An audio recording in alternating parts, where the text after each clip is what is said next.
আব্বাস কি শুক্রে শুক্রে 8 দিন হইলে আমার ভিডিও দেখেন, পিনাকি কাউরে ছাড়িছে।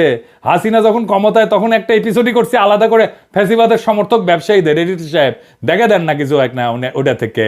এফবিসিসি এর একটা কনফারেন্স আছে, সেইখানে বাংলাদেশের ব্যবসায়ী নেতারা হাসিনাকে সামনে রেখা নানাভাবে তেল দিছে, শেখ হাসিনার নামে জয়ধ্বনি দিছে, গানের কলি ব্যবহার করে হাসিনার মন পাওয়ার চেষ্টা করছেন।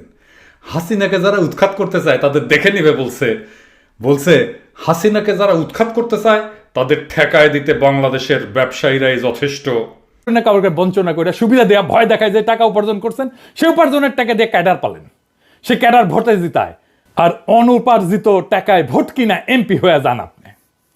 আপনার দলের লোকেরা ভোটের কথা বলে, ভোটের কথা গপ্প শুনেন না আমাদেরকে।